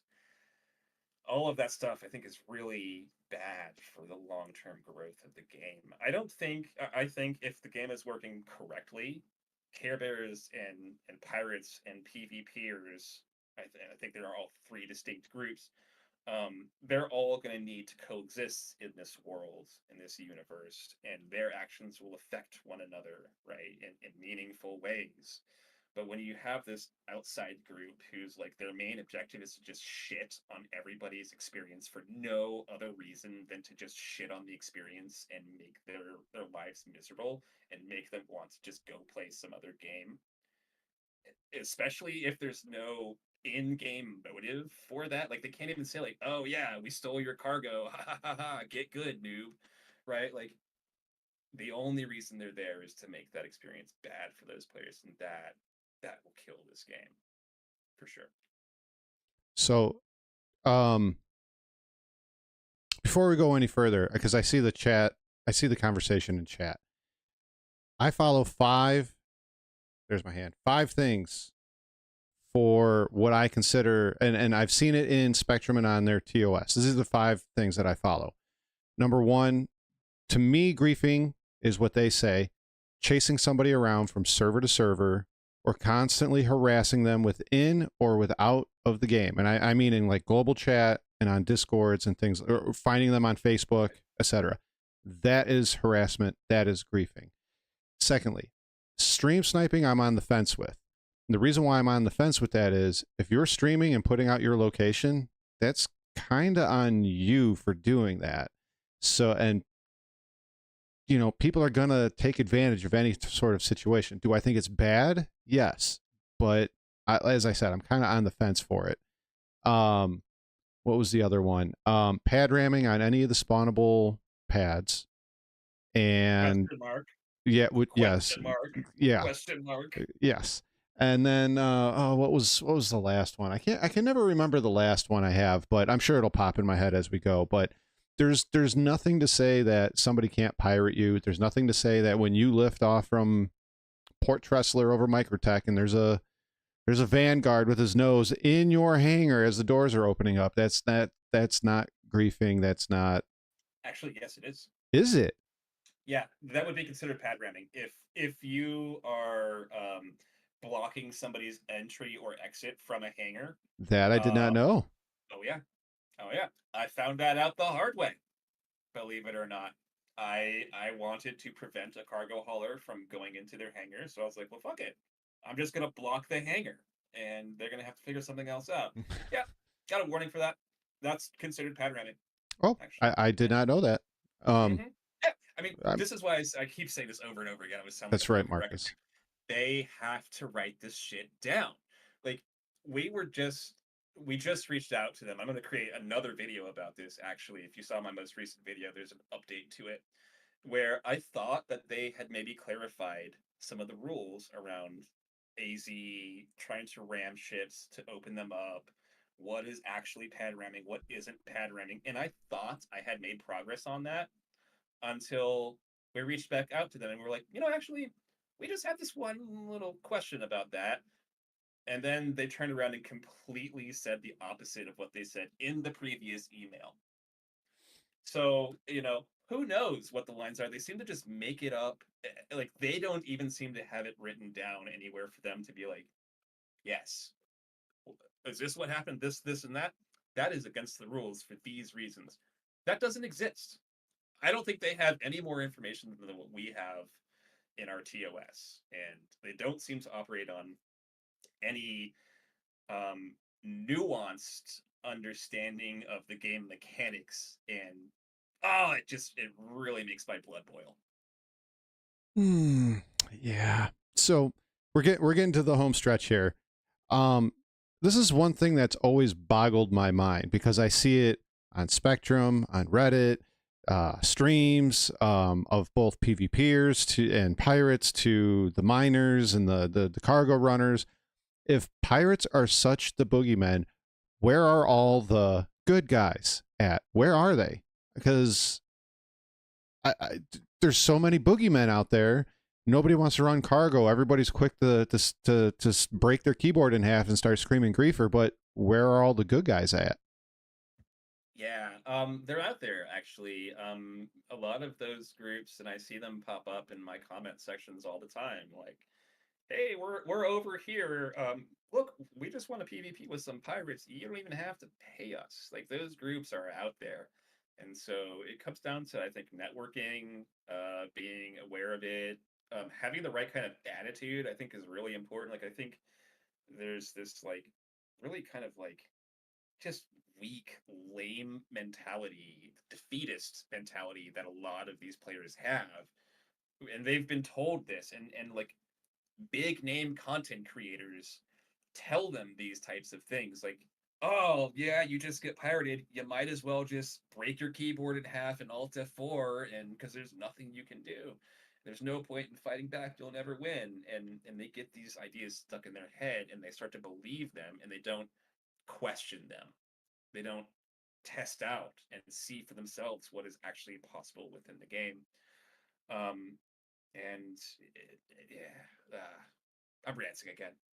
No, you're fine. You're fine. I mean, this whole thing is about piracy and PvP. I'm for one that thinks that it has to exist in the game, especially as the game becomes more and more advanced and progresses further and further down the road of what Chris Roberts envisions for this project. It has to exist. It just it has to. There has Yeah, to be some sort of semblance of risk.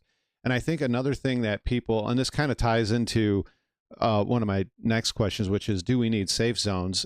I heard your answer earlier.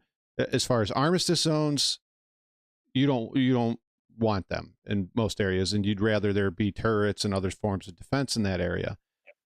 My thing is this: when there is going to be, now this is the Star Citizen that will be and not currently is, when you have 100 systems, even if there's 10,000 people online, people are going to be spread out. They might be congregated in some areas here and there, but they're going to be pretty far spread out. The other thing too is there's going to eventually be high, medium, low, and no security systems.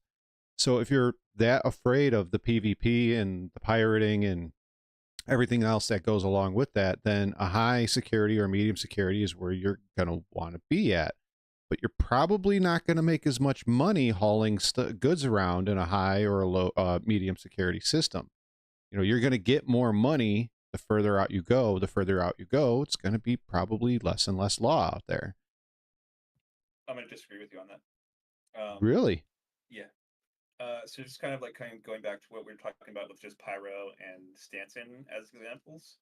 Um, Stanton is supposed to be on paper the safer place, but it's going to probably be where more of our targets are congregating, right? And so even if there's a stronger security response, there's still more of an incentive for me to be there than there is for me to be in Pyro.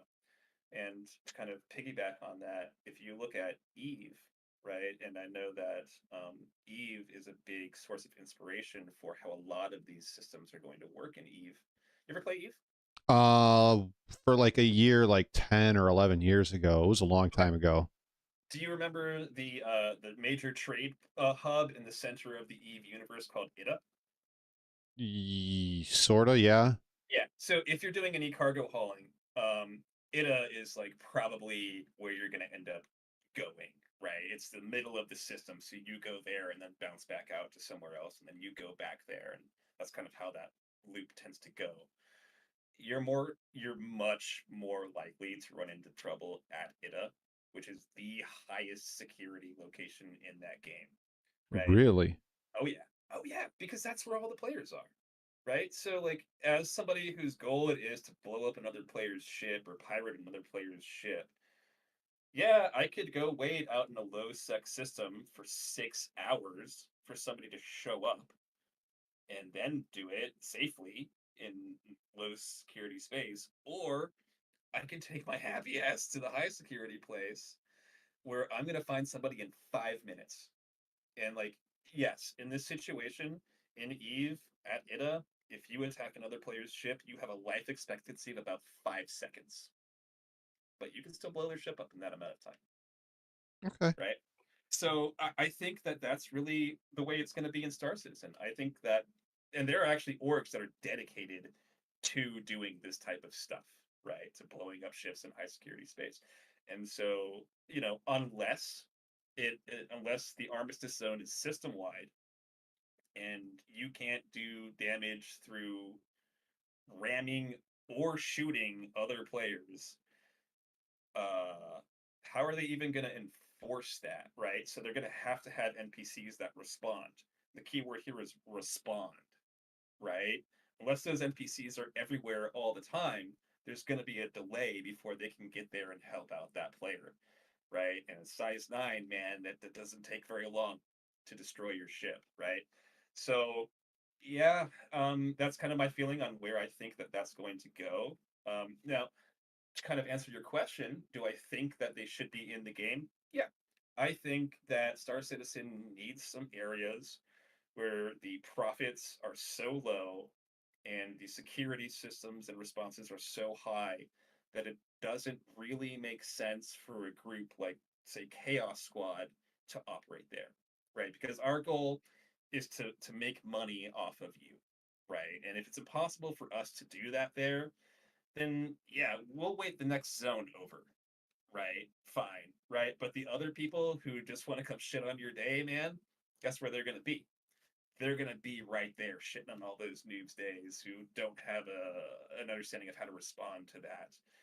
Um, so yes, I think they need to be in the game. Do I think that they should be completely 100% safe? No. I think that that's kind of antithesis to the design promises that Chris Roberts put forth when he pitched this game to me 10 years ago. Understood. I like it. I like it. Um, last couple questions. I've in my short time here, I've seen it grow a lot. Do you feel that SC is growing? How did I word that? Do you feel that Star Citizen's only going to grow from here? Do you think or do you think it needing more development time is going to keep more people away at this point? Yeah, I mean, like I think that so just using like my own kind of personal gamer friend group as an example, I was very, very early on in this process, right? Like before it was even a thing that I could log into, and I already dropped some money on. I've got a few friends who are overplaying Eve right now. They're like, "Yeah, hit me up when the game is a little bit more playable, a little closer to being finished. I'll come back."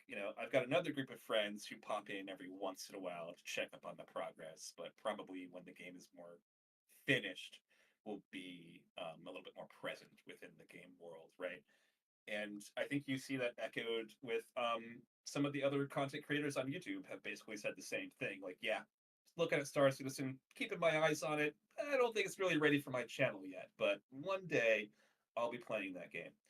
Um, so yeah, I do think Star Citizen has got room to grow, especially when it gets out of the. I mean, look, guys, we're still in the alpha, and I know it's a big joke and it's a meme, but it's true. Like, we're still adding core systems to this game, which are then impacting other core systems, which then have to get reworked, which then is a backstep for another thing. We're in an alpha.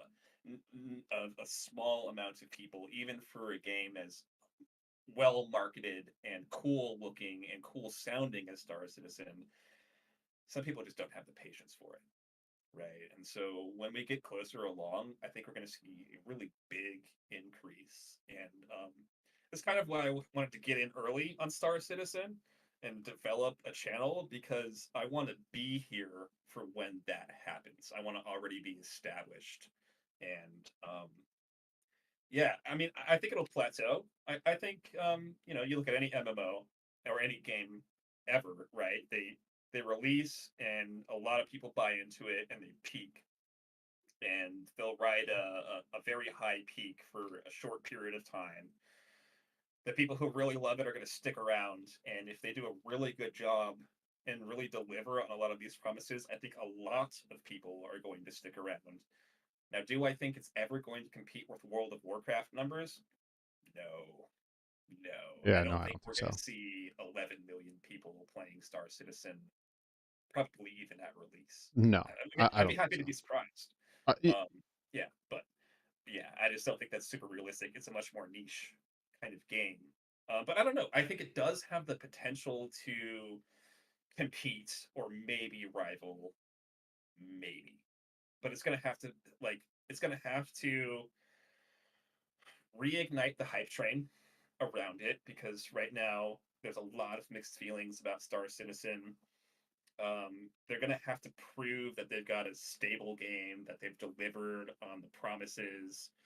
Um, they're gonna have to prove that their concept of the game has what it's going to take to have a long-term lifetime. I mean, I I hope I'm still playing Star Citizen 20 years from now in whatever way, shape, or form it exists, right? But the game needs to be good for that to be the case. And if it's not good, that will never happen. It'll die off two, yeah, three, it'll. four Yeah, years into it. Yeah. hmm So I don't know. Everybody's kind of waiting and hoping right now, and waiting to see what it's going to be. If it will be that amazing thing, and I'm not quite sure it's going to be, if the greatest game ever made that will ever be made. But hopefully, it's on the list, and I think if it makes the list, um, then it will stick around for that kind of time frame. alrighty. So this is my last question. This is mostly for you, and I know some of your crews in here for the this for you guys to use the taglines. But will piracy ever die? No, no. I mean, look, the only way piracy dies is if they completely change the direction of the game that they promised. Um, you know, if all of the people interested in trading all leave, okay, fine. Like I'm gonna get bored pirating NPCs. So yes, maybe on under those circumstances, but I think that the ecosystem needs to balance itself out in a way where the pirates, right? We we use ships that are not quite as good fighters as the PvPers. So even our best people in those ships, in a one-to-one situation are going to struggle with the PvPers, right? But the PvPers can't survive without the Care Bears, right? Or the industrialists or whatever you want to call them, right? And there's a mutually beneficial relationship there, right? And the pirates, well, we don't necessarily need the PvPers to exist. They're going to make our lives more difficult. We need the industrialists to be there to keep doing what we need, right?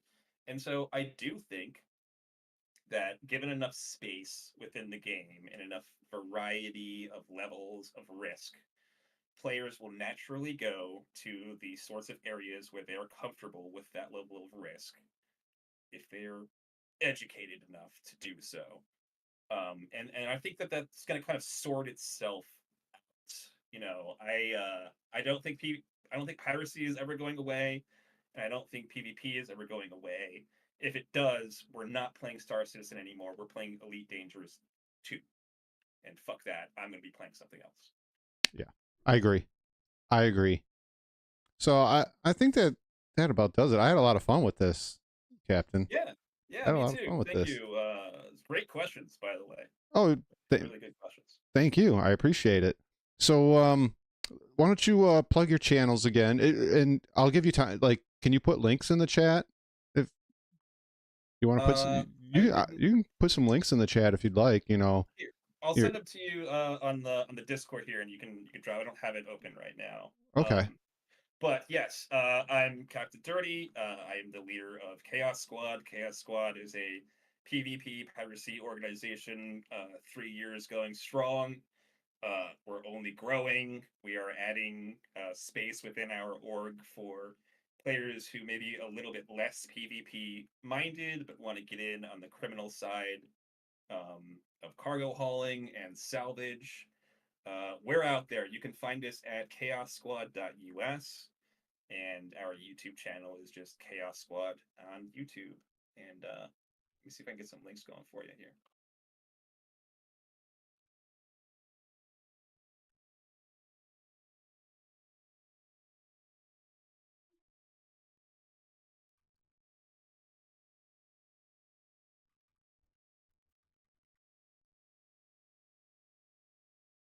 Man, this was good times, man. You brought up some stuff I didn't even really think would actually get brought up in a piracy conversation.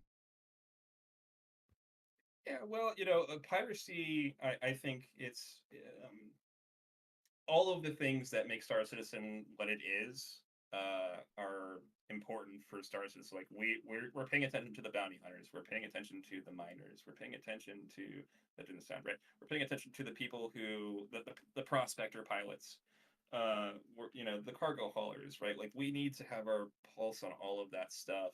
And so like the more you understand about the game in general, the better pirate you'll be. Makes sense. That makes sense. I mean, there's not really a central location to get all of that stuff either at this time. I mean, you kind of have to be all over the place.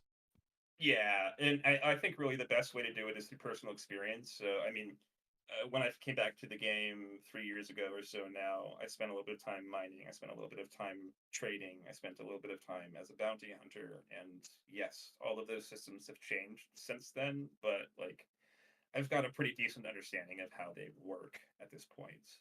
But with a game that is still in development, things are always changing. So I'm always finding new things like, oh yeah, that's right, they did change that, didn't they? Okay, all right, so it's just part of the journey. Is there anything else you'd like to add before we sign off for the evening? Only that I am looking forward to doing some piracy with you in the very near future. So yeah, We'll get yeah, that. that'll be fun. We'll get that set up. We'll get that set up for sure. For sure.